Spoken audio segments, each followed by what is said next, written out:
Bonjour.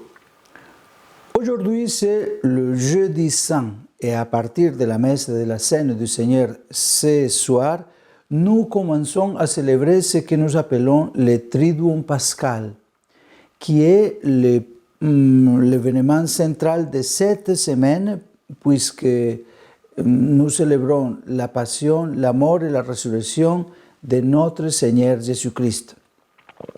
Comme pilule, renforcée par l'Eucharistie, aumentons l'amour mutuel en favorisant l'unité.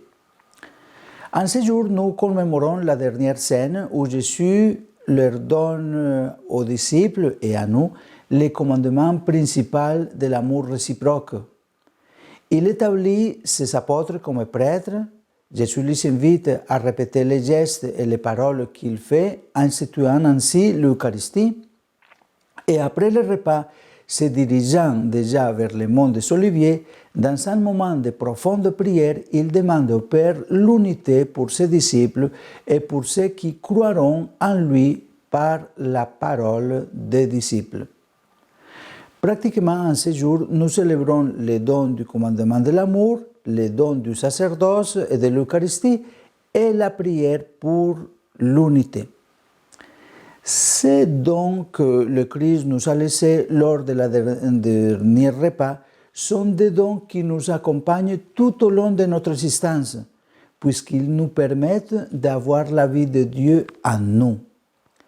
L'amour mutuel ou l'amour réciproque est la marque de fabrique de nous chrétiens. Il ne suffit pas d'aimer l'autre pour que l'amour soit comme Jésus le demande. Cet amour doit être réciproque, d'où la grande difficulté que nous avons les chrétiens à ne penser qu'à notre propre bien et non au bien de tous. L'amour pour les frères devrait susciter la réciprocité pour que soit vraiment chrétien.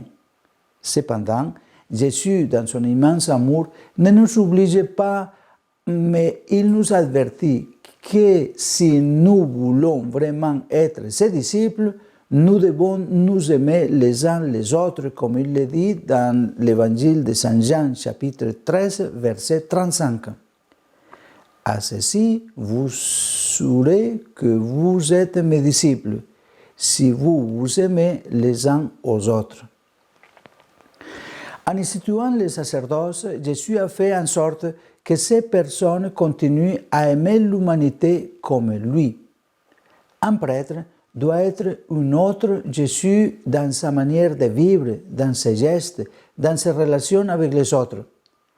Un prêtre est Jésus au milieu des gens pour les encourager. Un prêtre est derrière les gens pour les pousser à avancer en veillant que personne ne se perde pas. Un prêtre est le Christ devant les gens pour leur montrer le chemin et attendre le Christ.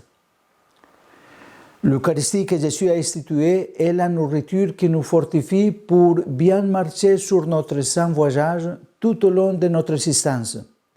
Cette nourriture, cette Eucharistie, c'est le même Dieu qui devient nourriture pour que peu à peu nous soyons transformés en lui et que nous puissions aussi être la présence de Jésus dans l'environnement où nous vivons. L'unité est la passion de Jésus. C'est le plus grand désir que Jésus a pour ses disciples. Jésus souffre de voir les disciples désunis. Il a souffert hier et souffre aujourd'hui dans son Église. Aujourd'hui, nous, chrétiens, sommes divisés en plusieurs églises différentes. C'est le grand mal que nous empêche aujourd'hui d'être d'authentiques disciples de Jésus. Vivre pour l'unité devrait être l'un des objectifs de celui qui se dit chrétien. Nous devons un jour arriver au point d'aimer les autres églises comme nous aimons la nôtre, arriver à aimer les chrétiens des autres églises comme nous aimons les chrétiens de notre propre église. Nous pouvons être unis tout en restant dans notre propre église si nous nous aimons et si nous travaillons ensemble pour promouvoir la fraternité universelle, c'est-à-dire pour accélérer le royaume de Dieu sur cette terre. Alors, aujourd'hui, devant Jésus Eucharistie, dans le reposoir, implorons la grâce de favoriser l'amour réciproque. Implorons la grâce d'avoir de bons prêtres vraiment pleins de Dieu au milieu du peuple.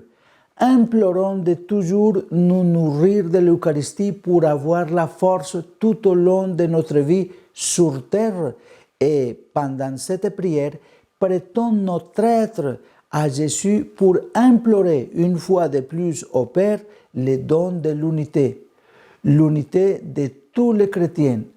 Alors, en ce jour, disons avec une grande foi ces mêmes paroles que Jésus a prononcées